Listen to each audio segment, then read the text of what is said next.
Professor भुवन जोशी जी, अब जो गठबंधन की बात सामने आ रही है, कांग्रेस का भी तो भाई ठीक है मंथन चल रहा है, आज लिस्ट जारी होगी, लेकिन गठबंधन को लेकर कई तरह की बातें सामने आ रही है कि इंडिया गठबंधन में जम्मू कश्मीर में टूट पड़ गई, इधर पंजाब में आम आदमी पार्टी अलग लड़ रही है, बाकी जगहों पे साथ लड़ रही है, दीदी का अलग एकला चलो अभियान चल रहा है। तो आप लोग यूपी में कम से कम मजबूती के साथ है ना। एक खबर ये भी आ रही है कि बुआ भी गठबंधन की साथी बनने वाली है क्या?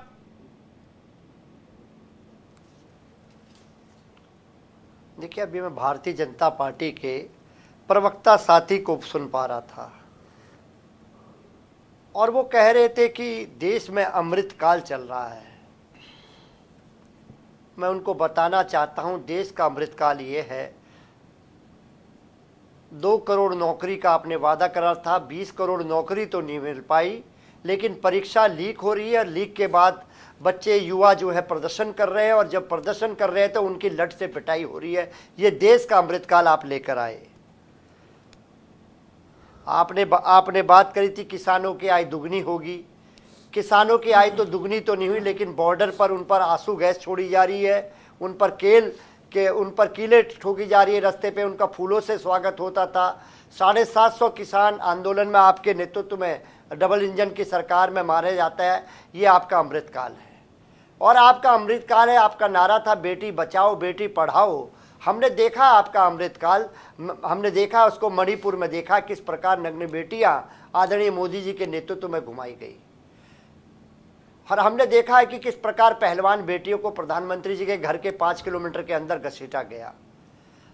हमने देखा है किस प्रकार माननीय प्रधानमंत्री जी की जो कॉन्स्टिट्यूंसी है उसमें बीएचयू में रेप करने का काम एक छात्रा के साथ भारतीय जनता पार्टी के होनहार कार्यकर्ता करते हैं।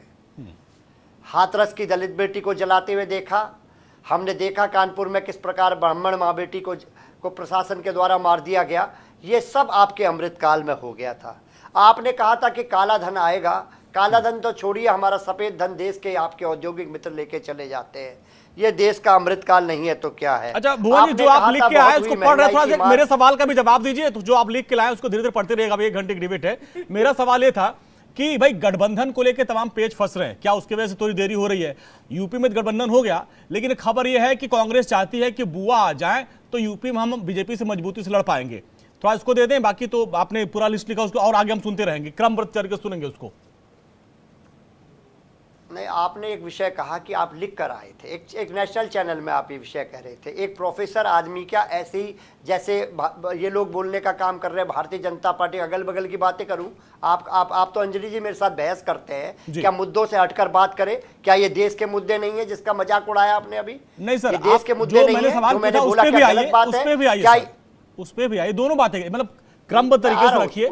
जो सवाल था सर, चूंकि आज गठबंधन पे बात हो रही है, अब वो भी बात होगी, उस पे भी आप चर्चा। देखिए आपने बहुत सही सवाल उठाए, आपने अच्छा जवाब दिया बीजेपी को, लेकिन जो मेरा सवाल था, जो आज मुद्दा था, उस पे भी थोड़ा आइए, उस पे भी प्रकाश डालिए। आपके बात का जवाब दूंगा। जी जी सर, उस पे भी आइए।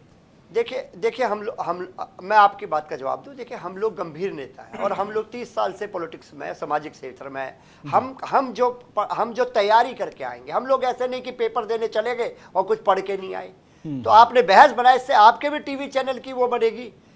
विषय यह है ना, अगर सही से तथ्य रखे जाएंगे और तथ्य नहीं रखे जाएंगे, बेफालतू की बहस होगी तो कोई भी आके कर लेगा। दूसरा विषय मैं आना चाहता हूं गठबंधन के बारे में। जो माननीय राष्ट्रीय अध्यक्ष अखिलेश यादव जी ने कहा है, उन्होंने साफ कहने का काम करा, हम और कांग्रेस और हमारे जो छोटे दल हैं वो मिलकर चुनाव लड़ेंगे और इसकी हम लोग जमीन पर है। सबसे पहली लिस्ट अगर किसी की आई है तो केवल समाजवादी पार्टी की आई है।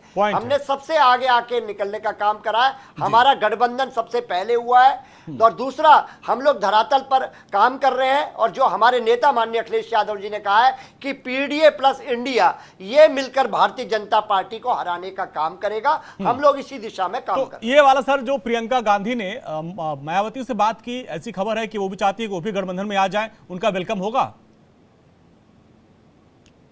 मैं इतना कहना चाहता हूं, प्रियंका जी किससे बात करें ये इसके लिए कांग्रेस के लोग आपको बताएंगे। हम तो माननीय अखिलेश यादव जी के सिपाही हैं। माननीय अखिलेश यादव जी ने कहा है कि कांग्रेस और छोटे दल मिलकर भारतीय जनता पार्टी का सूर्यास्त उत्तर प्रदेश में करेंगे, क्योंकि सबसे बड़ा दल, विपक्ष के सबसे बड़े नेता अखिलेश यादव है और उनको जो कहा है उसको हम लोग जमीन पे लगातार हम लोग जाति जनगणना की मांग अगर को मायावती लेकर आ जाती है, कांग्रेस को लगता है कि और गठबंधन लड़ाई आपका को लेकर। मजबूत हो जाएगा।